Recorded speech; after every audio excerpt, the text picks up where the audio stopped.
Всем большой привет, меня зовут Вика, и в этом видео я покажу вам, как я сделала такую гирлянду на камин. Для основы я взяла обычный пеноплекс, вырезала по нужному мне размеру и обтянула его зеленой гофрированной бумагой.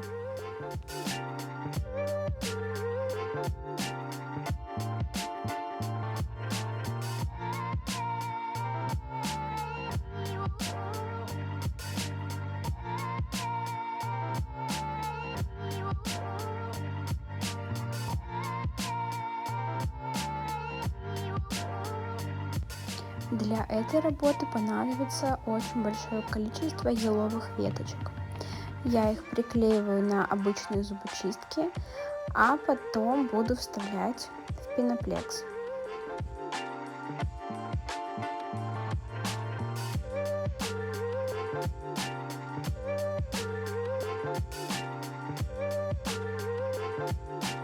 Начинаем сборку гирлянды.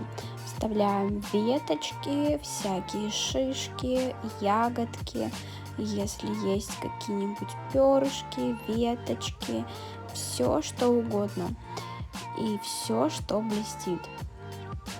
Еще можно использовать всякие фигурки, но у меня их не было, поэтому я обошлась шишками и перышками.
В Магните под самый Новый год купила вот такие веточки, разрезаю их и также вклеиваю в эту гирлянду.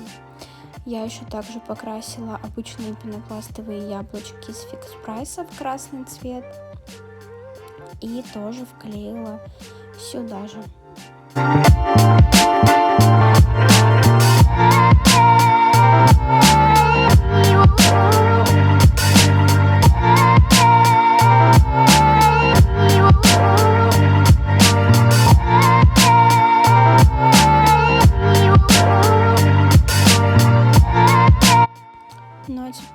заключающая часть — это красивые перышки. Я их не приклеивала, а просто вставила в гирлянду, и получилась такая красота. Буду благодарна за ваши лайки, комментарии. Спасибо за просмотр. Всем пока!